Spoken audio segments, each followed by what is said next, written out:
Check 1, 2. Go! Curious about real estate? Yes! Then you've come to the right place. Get the knowledge you need. Get over the fear and get started. This is the Michael Quarles Real Estate Show with your host, Michael Quarles.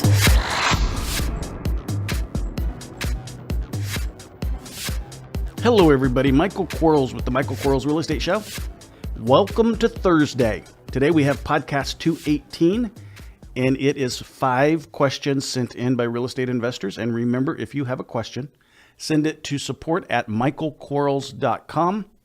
One more time, support@michaelquarles.com, and we will get it on the air. Or you can use the fancy dandy Ask a Question audio app that's on the website, and that works well too. So here we go. Question number 1. I started trying to set up the marketing plan via the zip codes, but really am not sure how to choose zip codes to start with. Anything around my home produced little to no results. Here's the rule.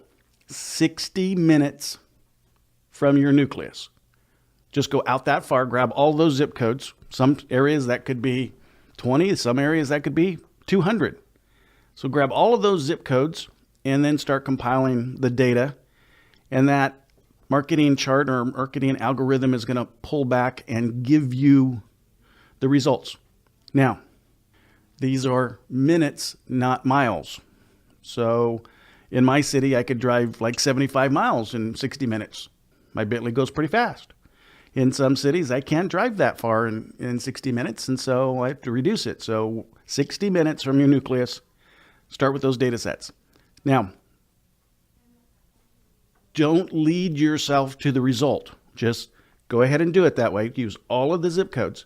And then when you're done, see if the zip codes that you wouldn't have wanted to market to in the first place even show up in the top 10.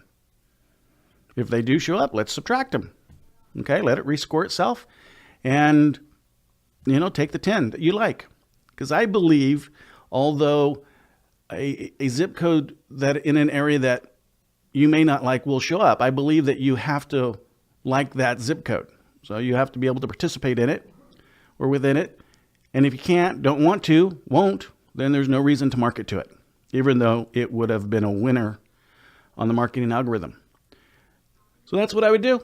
60 minutes around your nucleus. Question number 2. I'm trying to decide on incorporating or using the DBA. Which would you recommend? Well, I'm always hesitant in incorporating too soon. The idea of incorporating is to protect an asset. And in the beginning, we may not have an asset to protect. So why spend the money on incorporating? I would rather you spend the money on marketing and infrastructure over spending the money on incorporating. And a DBA is just yourself. So a DBA won't do you any good from a buying property perspective. So it's a DBA could be a DBA of a corporation, but it's most likely going to be a DBA from an individual. So you can't hold property in a DBA. And so you would be just holding it personally or your corporate name. And again, I would rather you have assets to protect prior to incorporating. Now, I'm not an attorney. I'm not a tax accountant. Please don't take my opinion as legal advice. However, I know my attorney, when I set up my last corporation, charged me about $5,000, which I know that's a lot of money, but he's a really good attorney. And if that was my first and only corporation, gosh, I could have bought a few houses for the $5,000 in marketing and then would have needed and been able to pay the $5,000. So sometimes we jump so fast that we jump and fall on our face.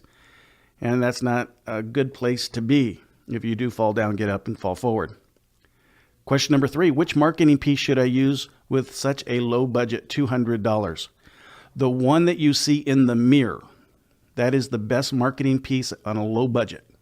So when you look in the mirror, whoever you see in that mirror, hopefully no one's standing behind you, that is the best marketing piece, because for $200, you can't do much else. Just start going out there and meet and greeting, telling everybody you know that you're a real estate investor. After long and careful consideration, you've decided to become a real estate investor. So you open the conversation with mom, dad, sister, and brother and friends. People you may know from an acquaintance perspective, just say, hey, I'm buying houses now. Know anybody looking to sell a house? People you don't know, everybody that you come in contact with, all those, your eyes see a lot of people during the day. Go up to them, say hello. Now, there's appropriate ways to do it, and there's, inappropriate ways to do it. So do it appropriately. We don't want you to be arrested for scaring somebody. And just go say hello. But for $200, that's the best thing you can do. A box of business cards is $20. And hand those things out like, as soon as you get to the bottom of the box, you'll have a house. And of course, don't hand them all to the same person. It won't work that way. But learn your elevator speech, which is who you are, what you do, why you do it, how you do it, and for whom you do it, and the advantages of those people that you buy houses from. And once you have that down, that's it. And then after a while, you'll like doing that. It'll be something that you do because that's who you are, but then you'll start being able to do some direct mail and some other things, pay-per-click and TV and what have you. Yes, I said TV. I'm going to start doing TV again, but that takes more than $200. But fall forward. Don't be afraid to be an investor just because you don't have marketing dollars, okay? There's a lot of people that find deals who have marketing dollars, but they find deals without the marketing dollar that they're spending. So if they can do it, so can you. And I hope that makes some sense. Thanks for listening. We'll be right back. Are you running out of leads? It's time you tried Yellow Letters at yellowletters.com. Get motivated seller leads through yellow letters, postcards, zip letters, typed professional letters, greeting cards, door hangers, and business cards. Yellow Letters is a full-service marketing company created with your success in mind. Get the personal attention you need to get your direct mail campaign started and get in touch at yellowletters.com. And we are back in 3, 2, 1. Question number 4. Which business card should I buy for professional and for potential sellers from Yellow Letters? The red and yellow one for potential sellers, that's the marketing card. Thing works great. I know it works great. Absolutely know it works great, and it's the one you should buy for handing to sellers. Don't change the colors. It's red and yellow on purpose. There's reasons for yellow. There's reasons for red. It is laid out the way it is. It says I buy houses on it. If you want to change the I to the we, that's fine. And then a phone number. It doesn't need all the titles. It doesn't need all of the web addresses. It doesn't need all that other stuff that a professional one does. Which one should you choose for the professional one? Whichever one you like. Have some personality on it. But think about a professional card the way your tax accountant, your attorney, your doctor would think about it. Make it professional. It's the first impression from a professional perspective, and that's what you want.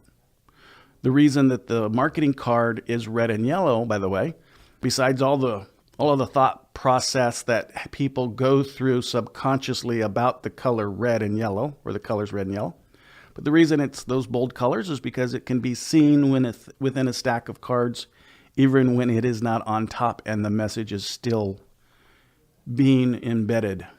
And there's some power to that. So do it, use them. Don't be afraid of red and yellow. Question number 5. Is there a CMS, contact manager system, that you would recommend using, such as Podio? I have no clue what Podio is. I know what it is, but I don't know what it does. The more I hear about it, I'm not going to be a advocate of it or someone that wouldn't use it. The more I hear about it, people that like it, and I think it's probably like a Ford or Chevy kind of thing. I like another product only because I buy a lot of houses and I need a robust CRM system. I need a system that can keep up with my business. So, and I looked at them all. I mean, I looked at big platforms, and when I chose the one I chose it because I can do a lot with it. I can, text with. I can text with it. I can do my chat within it. I do my emails within it. It does all of my management of my properties within it. It does my follow-up, follow-through. It everything I do within it, and I can't do it without it, kind of thing. It does so many things I have forgotten what it does sometimes. I try to show someone every once in a while what it'll do, and I get lost in it because it's so robust. And would I recommend it? Do I recommend any system, a CRM system, for someone starting out? No. I think it's just like the incorporation thing. I mean, if you have limited budget, let's get you in business first. I mean, some people, they spend all their time and energy on well, building this thing, but this thing's really not anything. It's just, I got a business now. Yeah, but you're so broke, you can't go out and market. You can't put anybody in that CRM system because you spent all your money on tools and toys and corporations and all that kind of stuff. Man, let's get some marketing done and put out there. And yeah, okay, but Mike, I got to remember the 12 people I talked to last month. I understand that. I get it. I understand that. We all start somewhere, and that's the beautiful thing about Excel. I mean, on an Excel database sheet, you can remember things. Heck, in the old days, we had a binder system. We had 5 binders. All we did was we rotate through these binders, and they were different prospect types, and we had A to Z tabs, and we'd put hard copies of all of our prospects in there. It's not a big deal, guys and gals. Yeah, is it pretty? No. Who cares? What's pretty is the bank account. I loved Washington and all those Benjamins and everybody between 1 and 100. I just love them. I think they're great people. And so, pay attention to that in the beginning. After a while, when you're ready, and you'll know you're ready, because someday you're going to wake up and you go, gosh, I'm not following up with people, because you're supposed to be following up with them naturally the day they called. And then at 15, 30, 60, and 90, and that's just from the voice going out to them. You should be sending them emails, every other day for 59 days. You should be sending them texts for 4 times over the next 90 days. You should be sending them again more mail. And you're going to wake up one day and you're going to go, man, I can't keep up. And then that's when you decide to get your CRM.